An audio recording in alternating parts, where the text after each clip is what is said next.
Método filosófico. Bueno, es ambiguo, me parece que no hay una escuela que defina que haya una metodología filosófica como tal. Ni siquiera en la ciencia, que es tan rígida, hay un método que esté como eh, hegemónico, ¿no? Hay varias vertientes más. Después de Feyerabend, un epistemólogo que justamente habla de contra el método, ¿no? Haciendo referencia a la ciencia. Lo comento porque justamente él, como digamos, filósofo orientado a la epistemología, siempre se han hecho críticas desde los sofistas, eh, la patrística, con Descartes y con todos han tratado de hacer una crítica con Kant, ¿no? Cuando hace crítica de la razón pura, cualquier filósofo serio se ha puesto a reflexionar sobre ese cómo hay que filosofar para realmente llegar a un conocimiento y si acaso se puede tener un conocimiento.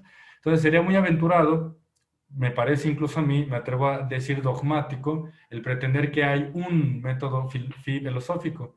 A lo que sí podemos decir, pues podemos ganar un poco en el dato, tratando de ser un poco más amplios, al pensar que la filosofía trata de hacer un análisis racional, lo cual no siempre va a permitir tener la materialidad, ¿no? La experiencia vaya, empírica que nos conste a través de los sentidos, sino que se mantiene propiamente en el razonamiento, pero sin caer en el racionalismo.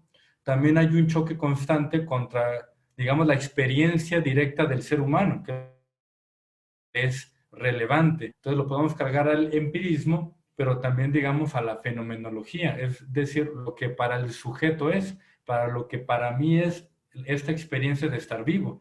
Entonces, cuando se habla de un método filosófico, ahí incluso la ciencia entra como una especie de herramienta de, es decir, lo que hace la filosofía es tratar de explicar la realidad, aún en estos aspectos que son plenamente misteriosos. Entonces, para muchas cosas se apoyará de la ciencia, pero para otras cosas se va a basar incluso en sus intuiciones, en sus sentimientos, en lo que para la persona significan las cosas. Pero aún así, tal vez lo que nunca se suelta es esta parte de que tengas un sentido racional. Tal vez esto sea lo que la divorcie de un arte, ¿no? En el sentido, por ejemplo, de la poesía. Aunque Heidegger ya decía que para filosofar había que aproximarse a la poesía, claro, porque hay que confiar también en lo que uno siente y presiente, que es parte de la realidad, de lo que existe. Y eso es lo que, vaya, digamos que la filosofía, si me permiten, la podemos posicionar un poco en un extremo en la poesía y del otro extremo en la ciencia dura. O sea, la filosofía de una arista se pudiera ver entre estas dos, por poner un ejemplo, ¿no? Pero no deja esta parte racional, porque incluso el poeta, por más que haga alegorías, trata de que haya una concordancia con lo que expresa, con lo que siente, aunque use alegorías imposibles, ¿no? Entonces, bueno, método filosófico, no hay como tal cosa, pero pudiéramos hablar de un mantener la coherencia de tratar de entender la realidad por el medio que el que tengamos a la mano, pudiendo estar muy cargado a las artes o muy cargado a un razonamiento lógico matemático, puede abrazar todo. Espero no haberme extendido mucho con eso, pero es que es una gran pregunta, ¿no? ¿Cómo se filosofa? Híjoles, muchas formas de filosofar,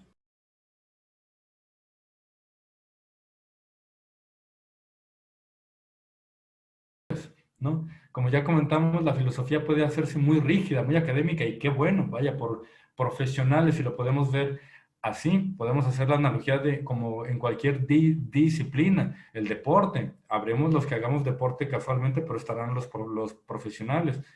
Lo mismo con las artes, ¿no? Están estos virtuosos de la música y de la pintura, pero bueno, uno puede empezar a pintar y de hecho así se empieza. Es decir, no hay ningún profesional de nada que no empiece de no saber y de ir por allá. Entonces, el café filosófico, ¿qué es? Es sentarte, tener una duda, querer discutir esa duda con alguien, pero de una forma que se permitan pensar, que se permitan plantear las cosas sobre la mesa, poner un problema y desmenuzarlo, sin tener que estar cuidando de que es que si ya dijo una cosa, al rato ya no me voy a arrepentir porque me van a echar carrilla o me vuelvo esclavo de lo que digo, que ese es un gran dicho. Soy amo de lo que callo, pero esclavo de lo que digo. Eso aplica en la sociedad. Pero el café filosófico nos permite brincarnos esa regla y hablar, expresarnos, aportar ideas y revisarlas con alguien más, ¿no? Lo cual nos va a permitir un análisis, un choque de ideas, porque a veces uno se vicia y uno de repente es muy difícil dejar de pensar como uno ya se autoconvenció. Entonces, tener a un segundo, tener a un otro que nos ayude a contrastar las ideas es maravilloso. Entonces, tener un café filosófico, tener un momento para compartir con alguien más y examinar las ideas, me parece que es de las formas más puras de la filosofía. Vaya, es un simposio, es sentarse a beber algo, a darse un rato recreativo en el cual examinan ideas. No veo yo qué pudiera ser más filosófico que eso, más eso con uno mismo, pero vaya, si se puede hacer con alguien que empiece diferente, mejor, ¿no?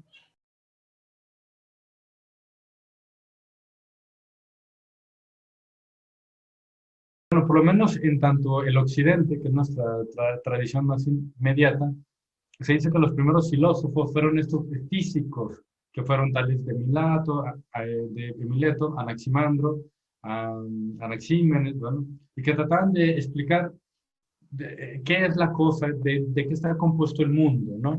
Entonces ellos hablaban del arjé, de que todo es agua, todo es fuego, por ahí hablan también no me acuerdo cómo se llama la otra sustancia, que es como una mezcla de todo, bueno. Pero por ahí también anda Pitágoras, que él dice que realmente las matemáticas son este abstracto, pero que en realidad componen la realidad, etc. También por ahí está Heráclito, Parménides, o sea, hay varios presocráticos. Y es tan importante Sócrates que por eso es ese parteaguas, están los presocráticos, ¿no? Pero bueno, ya cuando llega Sócrates, de repente voltea y dice, más bien, está bien que nos preguntemos de qué está constituido la materia, el mundo, pero él da este giro y se preocupa por las cosas del humano, de la humanidad, de la sociedad. Muy concretamente, qué es la virtud, qué es lo bueno. Pero ya no le preocupa tanto de si estamos hechos de agua o de aire, o si las matemáticas, sino le preocupa, digamos, lo social, si lo pudiéramos comentar actualmente. Y lo que él detecta principalmente, el detalle que él encuentra, iba a decir el problema, pero no el problema, el detalle. Es que siendo rigurosos con el pensamiento, rigurosos con el razonamiento, se da cuenta que todo lo que se suele afirmar, más allá de los teoremas matemáticos, pareciera no estar del todo sólido. Entonces, había estos personajes llamados los sofistas, que eran, en pocas palabras, maestros que cobraban para dar sus enseñanzas, particularmente en la retórica, en los razonamientos, y que decían qué es lo bueno, cómo hay que vivir, qué es lo justo, etc. Y él empezaba a cuestionar todas estas cosas. De Sócrates no sabemos nada directamente, porque él no escribía, pero su discípulo más eminente, que fue Platón, en sus diálogos escribe a Sócrates como un personaje y bueno, adoptamos que esa era la verdadera personalidad de Sócrates, ¿no? Era una persona aparentemente un poco fea, nariguda, pero muy inteligente.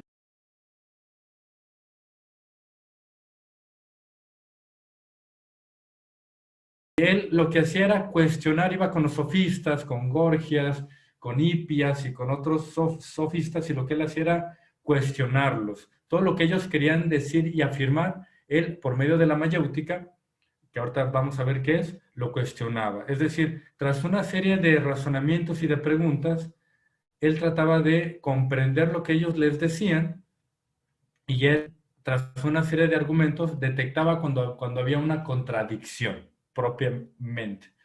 Esto no es del todo fácil. Y aquí vamos a ir juntando los conceptos. Resulta ser que la madre de Sócrates era partera, ella auxiliaba en los partos a las mujeres. Y él dice que él heredó el oficio de su madre, que él ayudaba a parir, pero él paría ideas, ¿no? Entonces él decía que él simplemente escuchaba a la persona lo que tenía que decir y él primero se encargaba de clarificar los conceptos. ¿A qué se refiere cuando hace una afirmación con los elementos. Entonces, con base a eso, él ayudaba a razonar, preguntando, cuestionando si tiene sentido lo que se dice, para de ahí empezar a dar a luz a una idea. Entonces, él lo único que hacía era tratar de ayudar. Es decir, Sócrates, y este es el método mayéutico, él no adoctrinaba, él no decía esto es así, sino él trataba de sacar una idea de la propia persona. Él lo guiaba a través de preguntas, pero él a través de los cuestionamientos trataba de que se formara una idea nueva, pero a raíz de lo que la persona ya tenía. Es decir, la persona cuestionada era la que creaba esta nueva idea al final de cuentas, solamente auxiliado por Sócrates, al igual que su madre auxiliaba a el parto de un infante, ¿no? Entonces, ese es el método mayéutico. Sócrates decía, o bueno, dicen que decía, que él era estéril, es decir, él no fecundaba una idea, él nomás ayudaba a que saliera.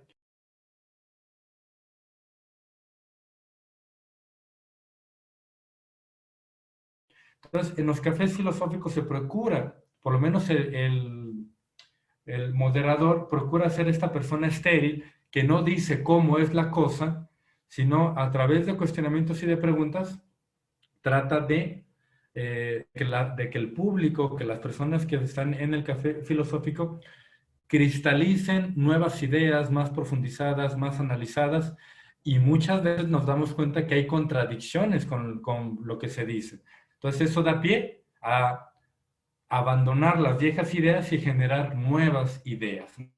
Eh, Me disculpo, muchas veces soy malo con los ejemplos y no hallo con qué, entonces solamente hablo de abstractos como de variable y con variable x, bla, bla, bla. Ahorita digo de la cosa, ¿no? Pero lo bonito de los cafés filosóficos, y aprovecho para invitar a todo el mundo, es de que puedes hablar de lo que sea, y esto es importantísimo, de temas que sean de interés. Si no hay el interés, olvídense, no hay filosofía. El chiste es que nos interese, ¿no? Entonces, bueno, Sócrates fue un provocador que escandalizó a Atenas y a la clase política porque todo lo que se decía, esto es así, él lo ponía en duda, porque él decía, bueno, pero es que si tú dices que la lógica de tu razonamiento es esta, pero aquí hay una contradicción que tú mismo estás aceptando ahorita que te pregunto. Entonces, yo lo único que pregunto es, ¿cómo se resuelve? ¿Es A o es B? Porque hay una contradicción acá. Pero vaya, eso es molesto, eso es fastidioso, que alguien ponga en duda tus ideas, ¿no? Pero bueno, eso es lo que hacía Sócrates, principalmente orientado hacia las virtudes, hacia las cuestiones sociales, y a él le llama eso el método mayéutico, a ir examinando las ideas. Se puede decir que la mayéutica tiene dos momentos. El primero es un momento de análisis, hay quienes le llaman refutativo, que se refiere a comprender cuáles son los conceptos. Cuando alguien dice, la literatura no es seria, ¿por qué no es seria? Bueno, ¿qué entiendes por literatura? Literatura, pues, las personas que se dedican a escribir narrativas, cuentos, novelas, bla, bla. Ok, estamos de acuerdo. Pero, ¿y qué es lo serio? Y alguien dijo, serio solamente es lo que se hace por medio de la ciencia. Bueno, uno podrá estar de acuerdo o no en que, bueno, hay cosas que son serias y no son científicas, pero yo estoy hablando con la persona. Entonces, si para esa persona solo lo científico es serio, entonces yo tengo que entender cuáles son sus conceptos para empezar a hacer los argumentos y ver si hay alguna contradicción. Entonces, si yo le digo a cualquier gente, la literatura no es seria, seguramente muchos van a decir, pues, ¿de qué estás hablando? ¿No? Hay mucho literato que es serio y se bla, bla, bla. Pero si para mí o para un paradigma, para una cultura, solamente es serio lo científico, y yo acepto que la literatura no es científica, podemos llegar a la conclusión de que sí, la literatura no es seria, pero no hay peyorativos ahí. Entonces, bueno, este es un mini ejemplo, ¿no? Pero el punto es de que hay que comprender cuáles son los conceptos, y después hay digamos, una refutación o tratar de profundizar en las ideas. Tiene esas dos partes, pero el que ejercita la mayéutica nunca tiene la pretensión de enseñar, nunca tiene esta ambición de decir esto es así, sino simplemente trata de comprender los elementos de los argumentos del por cual se afirma algo y trata de revisarlos a ver si hay alguna contradicción. Si no la hay, muy, muy bien, pero si la hay, entonces se cuestiona. Es decir, entonces, ¿cómo se resuelve esta contradicción?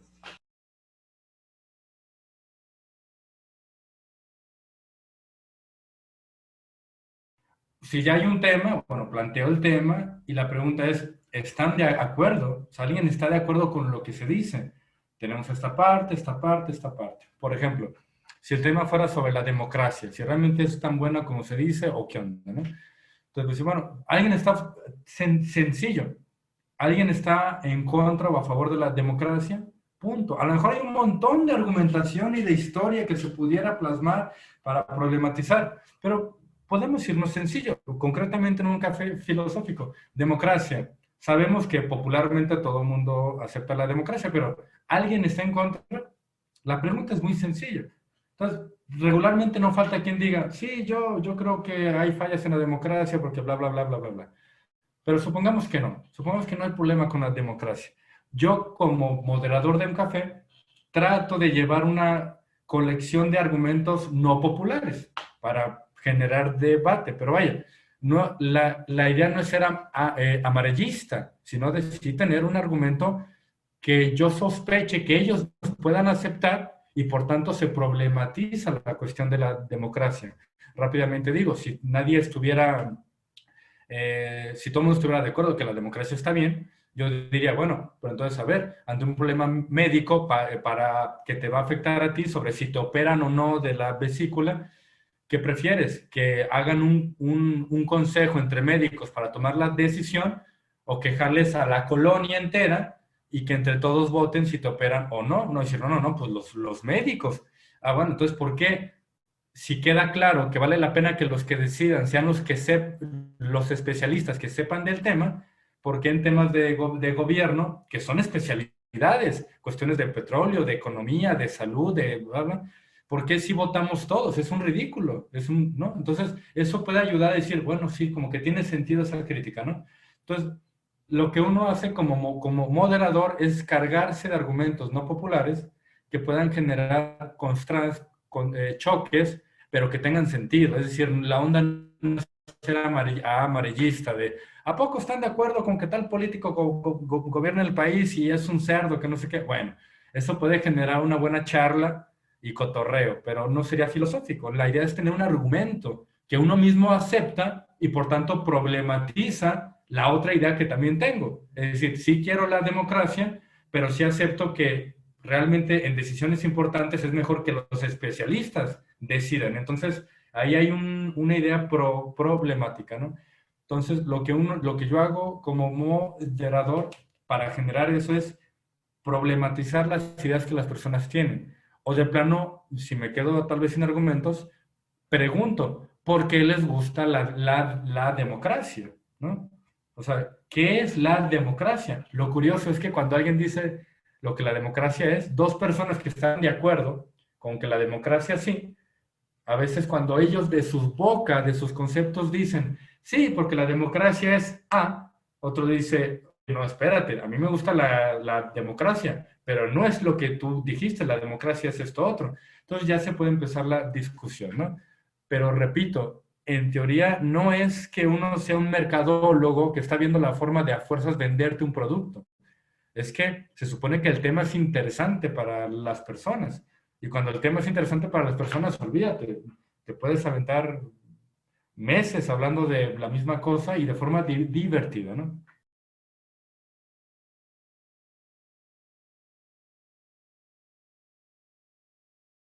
Hablar de Platón y de Sócrates es casi lo mismo, porque si bien fuentes históricas reconocen que sí hubo dos personas, bueno, Sócrates, su discípulo, digamos su hijo intelectual, Platón, y cabe mencionar que como hijo intelectual de Platón está Aristóteles, ¿no? Considerado uno de los padres de la ciencia en general. Pero bueno, Platón escribió, Aristóteles también escribió, pero Sócrates no. Entonces, como ya se comentó, lo que no se sabe bien es en qué punto lo que Platón escribió en sus diálogos, en sus libros, en los que Sócrates es el personaje, no queda claro qué tanto es un retrato de Sócrates, como para decir, esa era la filosofía de Sócrates, y qué tanto realmente siempre fue la filosofía de Platón, pero usando a Sócrates como personaje. Esa es una cuestión histórica que no se sabe bien, pero salvando un poco esa dificultad, dejándola de lado, podemos decir que Sócrates es lo que ya se comentó hace unos momentos, y lo que innova, Platón vuelve a retomar esta idea de los físicos, es decir, así interesarse por la república, por la polis, por el ciudadano, por las virtudes, pero también se preocupa por el qué es la cosa, o sea, qué es el mundo. Entonces, la gran tesis de Platón, que es lo que le da su nombre, es sobre las ideas, de ahí viene el idealismo.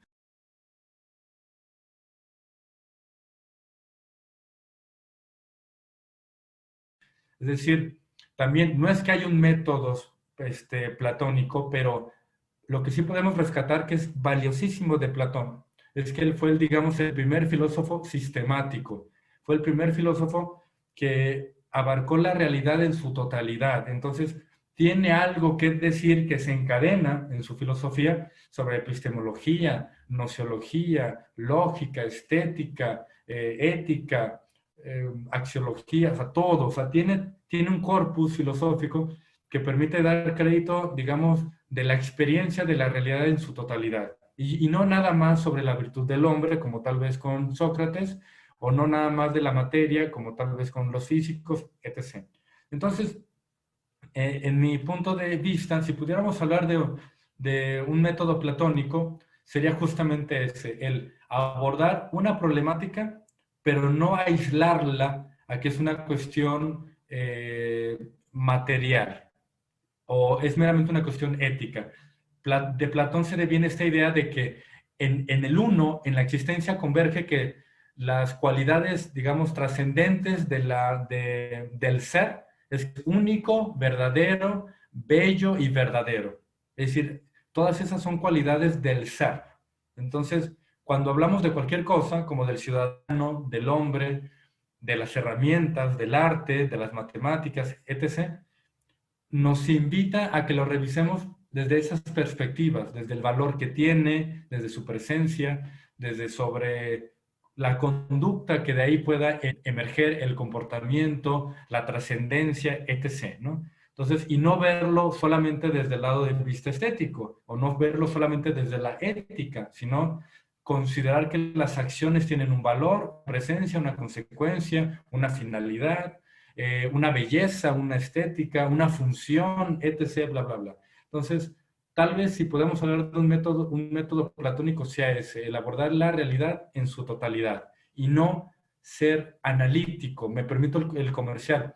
Vasconcelos, un neoplatónico mexicano extraño, José Vasconcelos, quien fuera el primer secretario de Educación, rector de la UNAM, etc., él hablaba de esto, de que la filosofía tenía que ser sintética. La filosofía es por necesidad algo que conjunta la experiencia en su totalidad. Y Vasconcelos estaba en contra de las filosofías analíticas. Es más, él decía, eso no es filosofía. Las que dividen la realidad en pedacitos, porque dicen, ya lo descompusiste, ya no puedes ver la realidad como tal.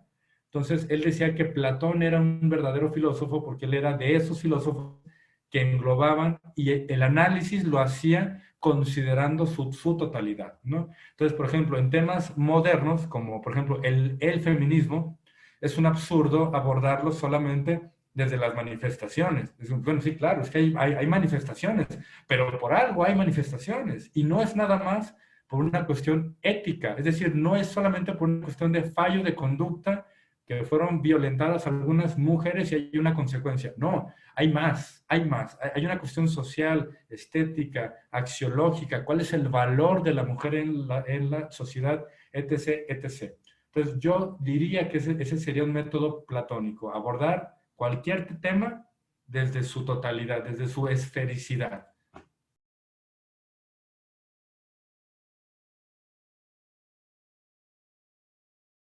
Exactamente es eso, porque alguien puede centrarse mucho, por ejemplo, otra vez en las manifestaciones. Es que, ¿de qué forma se soluciona el problema del machismo destruyendo una estatua? Exactamente. O sea, la persona puede decirlo como queja, ¿no? Como que las feministas están mal porque ¿qué arregla la sociedad del que destruyan una estatua? Justamente eso, de que como no, como se está viendo solamente un pedacito, no hay una comprensión del fenómeno. Entonces, yo creo que en el café filosófico, el que haya varias personas, aunque sea dos, o por lo menos uno solo, porque también el café filosófico, vaya, lo puede hacer uno, va y se toma un cafecito y se pone a pensar, pero se necesita esa apertura de considerar cosas que no se habían hecho, y cuando hay un otro, o cuando hay 100 otros, es más fácil, ¿no? Bueno, creo que el café filosófico, como comentaba, ayuda a que justamente alguien que tiene la parte social la aporte y alguien que trae la parte, digamos, genética, es decir, la parte del origen de la genealogía, diga, bueno, pero es que también hay que recordar que viene de esto. O alguien que trae una parte teleológica, es decir, bueno, ¿y esto a dónde nos puede llevar? Es decir, analizar el café filosófico justamente lo que va a ayudar, y el moderador creo que el moderador hace el trabajo de prepararse y de anticiparse un poco a estas cosas. Entonces, uno trata de justamente de preparar un poco los argumentos desde diferentes frentes sobre un mismo tema para poder abarcarlo de esta forma.